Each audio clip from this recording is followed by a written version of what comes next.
Pagi itu hari masih libur. Ayah tak masuk kerja. Waktu aku bangun, hari sudah siang. Kudapati ayah dan bunda sedang duduk di ruang depan. Setelah dimandikan oleh babu itulah aku pergi mendapatkan mereka berseru. "Bapak, engkau tak pergi lagi bukan?" Aku lihat bunda memandangi ayah. Ayah tertawa memandangi daku. Katanya, "Tidak, hari ini bapak tak pergi kerja. Engkau jangan menangis lagi ya." Bapak, kemarin ibu juga menangis." Aku lihat ayah memandangi bunda, tapi bunda tak berkata apa-apa dan ayah pun tak berkata apa-apa. Aku berseru riang seperti tak terjadi apa-apa di sekelilingku. Ibu bilang mau pergi ke Rembang. Sekali lagi ayah memandang bunda, tapi tak berkata apa-apa. Dan aku dibawa juga adik, dan kami akan melihat laut. Bapak turut bukan? Bukan. Bapak ikut juga bukan? Sekali lagi kulihat ayah memandangi bunda, kemudian berkata padaku, "Tentu saja bapak ikut. Kapan kita pergi?" Kuhadapkan mukaku pada bunda. Dengan suara kanak-kanakku aku bertanya, "Kapan kita berangkat ke Rembang, Bu?" Aku lihat bunda terdiam diri saja. Ia tak menjawab. Dan aku lihat mata yang agak sipit itu jadi merah. Kemudian matanya berkaca-kaca.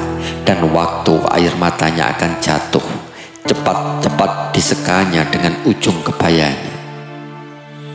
Melihat itu, sekeras saja aku berteriak, menjerit dan menangis. Dan dikala bunda bangun dari tempat tidurnya dan pergi meninggalkan kami, aku kian menjerit. Aku lari dan memegangi kainnya, berseru, "Mengapa ibu menangis, Bu?" Bunda mengambil aku, diayunkan, kemudian digendongnya. Tapi ia tak berkata apa-apa. Sampai di tempat tidur, disembunyikan mukanya di dadaku, dan ayah tak datang ke tempat tidur itu. Ya, kejadian itu masih terang dalam ingatanku, dan seperti yang lain-lain juga, semuanya itu telah hilang. Seperti tebing dan rumpun bambu yang disereti oleh banjir Kali Lusi. Sungguh mengherankan hatiku. Mengapa semua yang terjadi itu tidak tetap terjadi? Tiap-tiap perubahan yang selalu berpindah-pindah itu kadang-kadang tak dapat atau tak sampai dalam pengamatan manusia. Mengambang-ambingkan begini banyak manusia di dunia ini.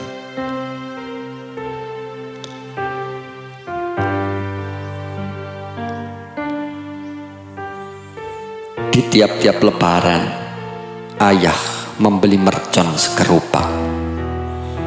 Aku dan adikku kecil dan bunda dan anak-anak angkat orang tua kami mendapat baju baru dan uang dari ayah. Mercon dibakari dan pecahannya bersebaran di pelataran. Anak-anak para tetangga datang merubungi mercon yang akan diledakkan. Dan bukan main gembiraku di hari-hari lebaran seperti itu. Namun semua itu tak pernah menimbulkan seri gembira pada air muka bunda. Aku lihat bunda selalu murung, dan aku lihat ayah sering meninggalkan rumah. Lama-kelamaan aku telah biasa dengan perceraian dengan ayah dan tak perlu motah lagi. Dan ayah pun jadi tak perlu dipanggil pulang lagi. Sampai besar, aku tak tahu kemana ayah selalu pergi, dan di waktu-waktu tak mengajar itu, bunda pun tak pernah menanyakan dari mana. Bunda berdiam diri saja bila ayah pergi, juga tak menegur bila ayah datang. Biasanya, ayah pergi dikala bunda ada di ruang belakang, di dapur, atau di ladang. Dan bila aku melihat ayah meninggalkan rumah, aku pun berdiam diri saja dan bertanya-tanya lagi. Sekali-sekali pernah juga aku bertanya, "Mau pergi kemana, Pak?" "Kerja," katanya pendek. Dan pernah juga aku berkata lebih dari itu, "Bolehkah aku ikut?"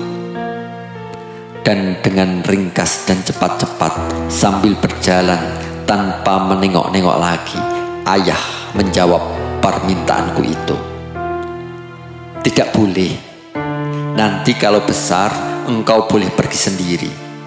Main-main sajalah dengan mas-masmu."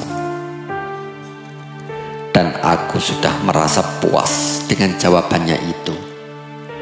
Di waktu lebaran itu, bunda memandangi anak-anak yang meletakkan mercon di kursinya di ruang depan. Ia tak berkata apa-apa, hingga pada suatu ketika ia bilang padaku, yakni waktu aku mendekatinya, "Mercon itu tak boleh dipergunakan di waktu lebaran. Itu dilarang oleh agama," katanya. Mercon adalah alat-alat upacara orang Tionghoa dan sama sekali bukan termasuk dalam alat-alat upacara orang yang beragama Islam. Tapi tiap lebaran ayah terus saja membeli segerobak mercon, hingga pada suatu kali seorang anak angkatnya mendapat kecelakaan dan ayah tak pernah membeli mercon lagi. Kemudian menyusullah peristiwa besar. Ayah bunda, kakekku yang tinggal di Rembang, meninggal dunia sesudah naik haji 2 kali.